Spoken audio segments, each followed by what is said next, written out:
Hello everyone, welcome to शिक्षक prep. तो friends, आज की वीडियो में हम सीटेट 2023 के लिए ईवीएस के मोस्ट इम्पॉर्टेंट क्वेश्चन करने वाले हैं। ये जितने भी क्वेश्चन हैं फ्रेंड्स, पिछली बार जब आपका ऑनलाइन एग्ज़ाम हुआ था वहाँ पर अलग अलग शिफ्ट में आपसे ये क्वेश्चन पूछे गए हैं। आप चाहें तो प्रीवियस ईयर क्वेश्चन पेपर उठाकर देख सकते हैं, वहाँ पर आपको ये सारे ही क्वेश्चन मिलेंगे।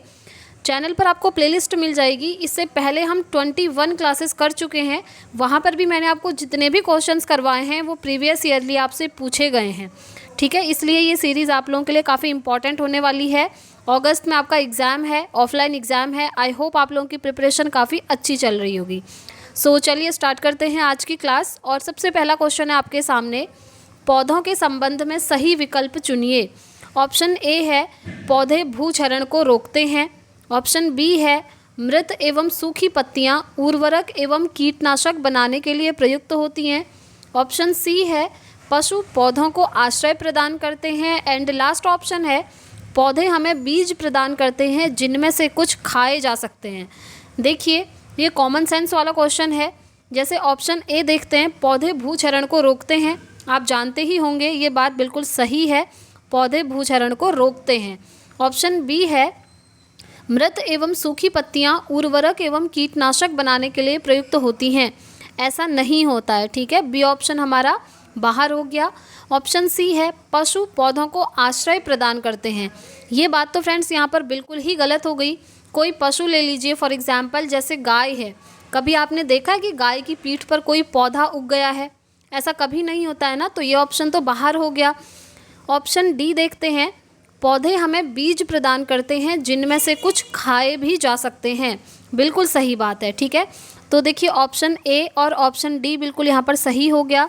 अब हम देख लेते हैं ऑप्शन में ए और डी कहाँ दिया है। तो आप देखिए ऑप्शन नंबर 4 में दिया है ए एंड डी, तो ये ऑप्शन हमारा करेक्ट हो जाएगा। चलिए नेक्स्ट क्वेश्चन देख लेते हैं। पौधों के भागों तथा उनके कार्यों को नीचे दर्शाया गया है, सबसे उपयुक्त कथन चुनिए। ऑप्शन ए है जड़ें पौधों को पत्तों से जोड़ती हैं। बी है फल परागण में सहायता करते हैं। परागण मतलब होता है फ्रेंड्स पॉलिनेशन। ठीक है, फूल पौधे के प्रजनन अंग होते हैं। एंड पत्ते पौधे के ऊपरी भाग को सहायता देते हैं। तो आपको बताना है इसमें से करेक्ट आंसर क्या है।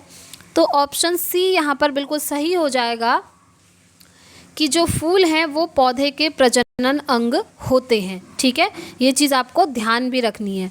अब अगर हम ऑप्शन ए की बात करें तो लिखा है जड़ें पौधों को पत्तों से जोड़ती हैं। तो फ्रेंड्स ये गलत बात है। जड़ें पौधों को पत्तों से नहीं जोड़ती हैं, बल्कि जो तने होते हैं ना, जो स्टेम होता है, वो पौधे को पत्ती से जोड़ता है। ठीक है, ऑप्शन बी है फल परागण में सहायता करते हैं। देखिए, फल परागण में सहायता नहीं करते हैं, फूल परागण में सहायता करते हैं। फ्लावर जो है हमारे वो पॉलिनेशन में हेल्प करते हैं। इसीलिए ऑप्शन ए और बी बाहर हो गया। ऑप्शन डी देखिए, पत्ते पौधे के ऊपरी भाग को सहायता प्रदान करते हैं।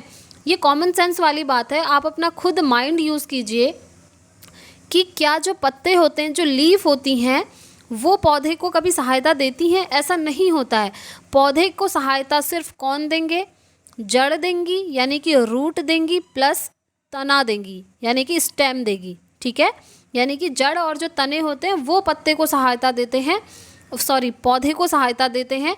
पौधे को पत्ते सहायता नहीं देते हैं। इसलिए ये ऑप्शन बाहर हो गया और करेक्ट आंसर हो गया ऑप्शन सी। चलिए नेक्स्ट क्वेश्चन देख लेते हैं। निम्नलिखित में से भारत के संघ शासित प्रदेशों का युगल चुनिए। देखिए, मैंने आपको काफ़ी बार बताया है, संघ शासित प्रदेश को हम केंद्र शासित प्रदेश भी कह सकते हैं। अगर केंद्र शासित प्रदेश लिख के आए तो आप लोग वहाँ पर कंफ्यूज मत होइएगा। ऑप्शन ए है मिजोरम और लक्षद्वीप। ऑप्शन सी है झारखंड और छत्तीसगढ़। ऑप्शन सी है लद्दाख और पुदुचेरी। ऑप्शन डी है जम्मू कश्मीर और नागालैंड। देखिए, मैंने आपको काफ़ी बार बताया हुआ है कि टोटल हमारे देश में क्या है, 8 केंद्र शासित प्रदेश हैं। और मैंने आपको काफ़ी बार इन 8 के नाम भी बताए हुए हैं। तो जो 8 केंद्र शासित प्रदेश होते हैं ना फ्रेंड्स, उनके नाम आप मुझे कमेंट बॉक्स में करेंगे कि 8 केंद्र शासित प्रदेश ये हैं। ठीक है, तो इसका आंसर देख लेते हैं। तो देखिए, लक्षद्वीप तो होता है बट मिज़ोरम नहीं होता है, इसलिए ये बाहर हो गया। केंद्र शासित प्रदेश पूछा है। इधर झारखंड और छत्तीसगढ़ ये तो होते ही नहीं हैं।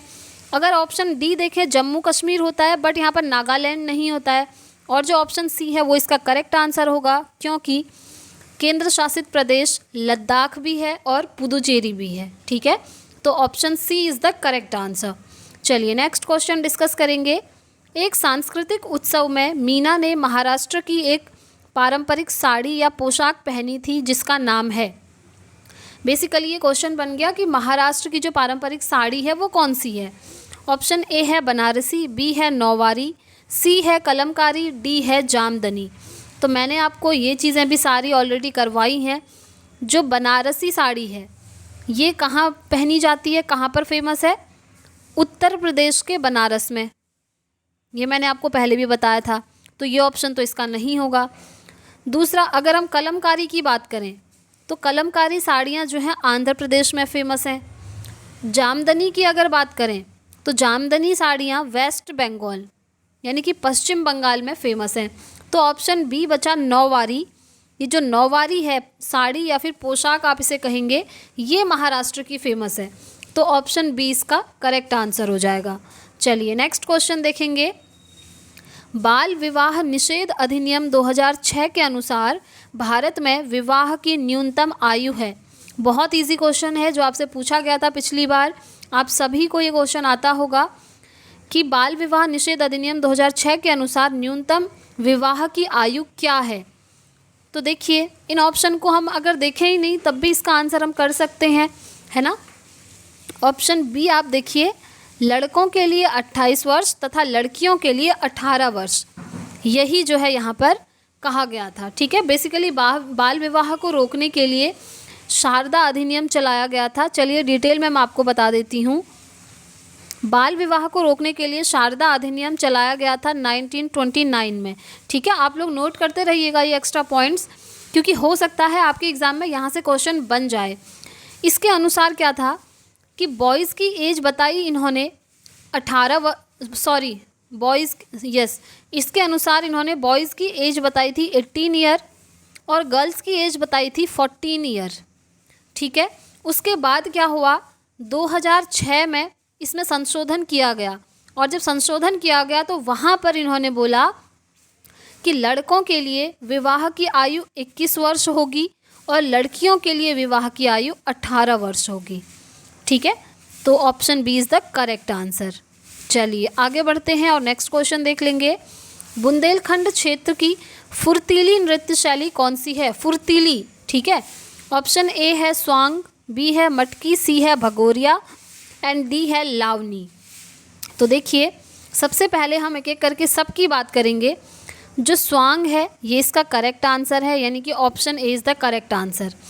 बुंदेलखंड क्षेत्र की फुर्तीली नृत्य शैली आपकी स्वांग है। ठीक है, नेक्स्ट ऑप्शन अगर हम देखें मटकी, मटकी नृत्य कहाँ पर होता है? ये होता है फ्रेंड्स मध्य प्रदेश में, नोट करते हुए जाइएगा। भगोरिया की अगर बात करें तो ये हमारा मध्य प्रदेश में भी होता है और महाराष्ट्र में भी होता है। ठीक है, मध्य प्रदेश और महाराष्ट्र में भगोरिया नृत्य, और मटकी नृत्य होता है मध्य प्रदेश में। और नेक्स्ट अगर हम लावनी नृत्य की बात करें तो लावनी नृत्य होता है आपका महाराष्ट्र में। आप इन सभी को नोट कर लीजिएगा क्योंकि बहुत ज़्यादा इम्पॉर्टेंट है, आपसे पूछे भी गए हैं ये क्वेश्चन। ठीक है, चलिए अब आगे बढ़ जाते हैं। यहाँ से जो क्वेश्चन है ना ये जनवरी 2023 के क्वेश्चन है, आप चाहें तो उठा करके देख सकते हैं प्रीवियस ईयर क्वेश्चन पेपर। चलिए बात कर लेते हैं नेक्स्ट क्वेश्चन, बीजों का अंकुरण किसकी अनुपस्थिति में हो सकता है? तो देखिए बीजों का अंकुरण होने के लिए क्या क्या चीज़ें ज़रूरी हैं, इसेंशियल हैं, ये चीज़ मैंने आपको ऑलरेडी बताई हुई थी प्रीवियस वीडियो में। जो वायु है यानी कि एयर है वो इसेंशियल होता है बीज के अंकुरण में। जो नमी है यानी कि मॉइस्चर है वो भी ज़रूरी होता है बीज के अंकुरण में। ठीक है, मॉइस्चर। मध्यम ताप यानी कि टेम्परेचर मीडियम, इसकी भी ज़रूरत होती है बीज के अंकुरण में। बट जो ऑप्शन ए आपको दिख रहा है यहाँ पर, सूर्य का प्रकाश यानी कि सनलाइट, इसकी अनुपस्थिति में बीजों का अंकुरण हो सकता है। ठीक है, तो यही इसका करेक्ट आंसर हो गया, सूर्य का प्रकाश यानी कि सनलाइट। अब आप इससे ये भी याद रखेंगे कि बीजों के अंकुरण के लिए क्या क्या चीज़ें इसेंशियल हैं। ठीक है, एक क्वेश्चन से देखिए आपके 4-5 क्वेश्चन बन जा रहे हैं, तो आप ये एक्स्ट्रा पॉइंट जो भी मैं आपको बता रही हूँ इन्हें नोट कर लीजिएगा। नेक्स्ट क्वेश्चन है, भारत के निम्नलिखित राज्यों में से ब्रह्मपुत्र नदी कहाँ से होकर गुजरती है? ब्रह्मपुत्र, ऑप्शन ए है असम और मिज़ोरम, बी है मेघालय, सी है अरुणाचल प्रदेश और असम एंड डी है त्रिपुरा और मणिपुर। तो देखिए इसका करेक्ट आंसर होगा ऑप्शन सी, अरुणाचल प्रदेश और असम। ठीक है, भारत के अरुणाचल प्रदेश और असम राज्यों से ब्रह्मपुत्र नदी होकर गुजरती है। Option c is the correct answer. Next question, निम्नलिखित में से वह युगल चुनिए जो हमारे देश के एक राज्य और एक केंद्र शासित प्रदेश से मिलकर बना है। जैसा कि आप जानते ही होंगे, हमारे देश में 8 केंद्र शासित प्रदेश हैं जिन्हें हम संघ शासित प्रदेश भी कह सकते हैं, और 28 राज्य हैं। ठीक है, यानी कि 28 स्टेट हैं, ये आपको पता होना चाहिए। तो चलिए हम देख लेते हैं। ऑप्शन ए है मणिपुर और जम्मू कश्मीर, बी है असम और उड़ीसा, सी है उत्तराखंड और मेघालय एंड डी है तेलंगाना और अरुणाचल प्रदेश। तो देखिए ये जो ऑप्शन ए है ये बिल्कुल सही है। मणिपुर और जम्मू कश्मीर ये जो है हमारे देश के एक राज्य और एक केंद्र शासित प्रदेश से मिलकर बने हैं। तो option A is the correct answer. चलिए आगे बढ़ते हैं। और ये किस तरह से है देखिए, कंफ्यूज मत होइएगा। जैसे मणिपुर है, मणिपुर क्या है? एक स्टेट है। ठीक है, और जम्मू कश्मीर क्या है? एक केंद्र शासित प्रदेश है। और क्वेश्चन में यही पूछा गया था कि एक राज्य और एक केंद्र शासित प्रदेश से मिलकर कौन बना है। ठीक, चलिए आगे बढ़ते हैं। नेक्स्ट क्वेश्चन, भारत के 3 समुद्री तटवर्ती राज्य कौन से हैं? ऑप्शन ए है तेलंगाना, महाराष्ट्र, उड़ीसा, ऑप्शन बी है झारखंड, गुजरात, पश्चिम बंगाल, ऑप्शन सी है Orissa, Karnataka and option D है त्रिपुरा, केरल और आंध्र प्रदेश। तो देखिए फ्रेंड्स, सीटेट में ईवीएस में मैप से रिलेटेड काफ़ी सारे क्वेश्चन आपके बनते हैं, तो आपको मैप देखकर ज़रूर जाना है। और देखिए मैप से कोई इतने डिफ़िकल्ट क्वेश्चन नहीं बनते हैं। सिंपल आप मैप उठाइए, वहाँ पर देखिए ईस्ट में कौन से स्टेट हैं, वेस्ट में कौन से हैं, नॉर्थ में कौन से हैं एंड साउथ में कौन से स्टेट हैं और सेंटर में कौन से स्टेट आते हैं। ठीक है, बस इतना ही याद रखना है। और जो आपका बे ऑफ बंगाल होता है, यानी कि बंगाल की खाड़ी होती है, उसके आसपास कौन से स्टेट हैं वो देख के जाइएगा। मैप से रिलेटेड आपके सारे क्वेश्चन वहाँ से बन जाएंगे। ठीक है, तो देखते हैं 3 समुद्र तटवर्ती राज्य यहाँ पर पूछे गए हैं, जो है उड़ीसा और कर्नाटका। ठीक है, ये इसका करेक्ट आंसर है। चलिए नेक्स्ट क्वेश्चन, नीचे दिए गए किस राज्य के पहाड़ों के जंगलों में लोग झूम खेती के तरीके को अपनाते हैं? काफ़ी बारी क्वेश्चन अलग अलग तरीके से रिपीट होकर के आपसे पूछा था। तो यहाँ पर देखिए ऑप्शन बी मिज़ोरम, ये बिल्कुल सही हो जाएगा, क्योंकि यहाँ पर झूम खेती की जाती है मिज़ोरम में। और मिज़ोरम से एक क्वेश्चन और आपका बनता है कि चेराऊ नृत्य कहाँ किया जाता है? चेराऊ नृत्य कहाँ किया जाता है? तो ये भी आपका मिज़ोरम में ही किया जाता है। ठीक है, ये आप याद रखेंगे। तो फ्रेंड्स, ये थे आज के क्वेश्चंस। आई होप आपको वीडियो पसंद आई होगी। पसंद आई है तो प्लीज़ लाइक एंड शेयर कीजिएगा, और अगर आप चैनल पर फर्स्ट टाइम विजिट कर रहे हैं तो चैनल को सब्सक्राइब कर लीजिएगा, ताकि वीडियोज़ की नोटिफिकेशंस आपको मिलती रहें। और साथ में अगर आपको CDP के फ्री ऑफ कॉस्ट नोट्स चाहिए तो आप मेरे टेलीग्राम ग्रुप को ज्वाइन कर लीजिए। वहाँ पर मैंने CDP के सारे नोट्स PDF फॉर्मेट में आप लोगों को फ्री ऑफ कॉस्ट शेयर किए हैं। तो अगर आपकी कोई क्वेरी है तो आप मुझसे कमेंट बॉक्स में पूछ लीजिएगा, मैं आपको रिस्पॉन्स ज़रूर करूँगी। मिलते हैं नेक्स्ट वीडियो में। Thanks for watching.